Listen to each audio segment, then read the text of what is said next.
ఆ ఇల్లు చూడండి ఇంత వ్యాలీలో కట్టారు. అసలు అక్కడికి ఎలా వెళ్తారో తెలియదు నాకు. ఇక్కడ ఆగి మొత్తం రికార్డ్ చేశాను కొంచెం టైం. అది ఒక చూడండి రైట్ సైడ్ ఇల్లు ఉంది కదా, అది మొత్తం వ్యాలీలో ఉంది. అసలు అది అక్కడికి ఎలా వెళ్తారో తెలియదు. అంటే మనుషులు వెళ్ళొచ్చు కాదు, బైక్స్ ఇవన్నీ కూడా అందులోకి తీసుకెళ్తున్నారు.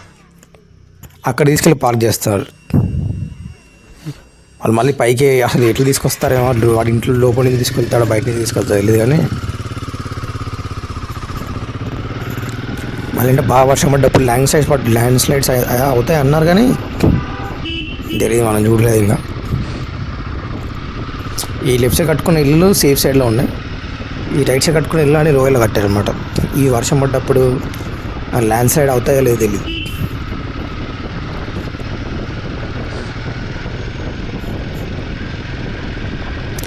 నేను మధ్యలో ఒక దగ్గర ఆగి టిఫిన్ చేశాను అనమాట. ఆ రెస్టారెంట్లో అన్నిటి ఒకటి ఉంది చిన్నది. వాడు కట్టిన దాంట్లో విండో నుంచి చూస్తే మొత్తం అసలు ఆ వ్యాలీ కనిపిస్తుంది. కింద నుంచి పిల్లలు వేసి just కట్టారనమాట.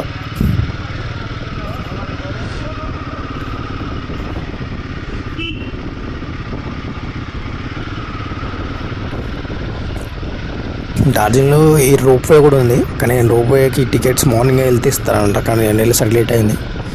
Tiger hill ropeway market ఉంది, చాలా మార్కెట్ చూడవచ్చు. టీ గార్డెన్స్ ఉన్నాయి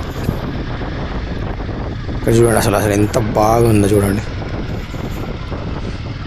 ఇది రైట్ సైడ్ ఇల్లు కనిపిస్తున్నాడు, అక్కడ ఆల్రెడీ 2 floors కింద ఉంది, దానిపైన ఇది కట్టారు.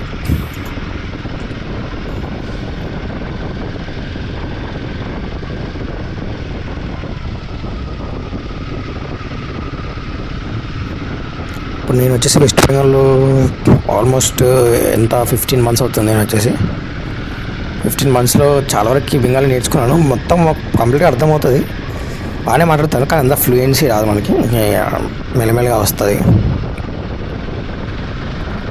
ఇప్పుడు ఇక్కడ ఇంకా 2026 వరకే ఉంటాను అనమాట. 26 వరకే ఎంఎస్ అయిపోయింది. తర్వాత మళ్ళీ ఎంసీఎస్ చేయాలి, లేకపోతే ఎంఆర్సీఎస్ ఏదో ఒకటి రాసి యూకే అన్న పోవాలనుకుంటున్నాను.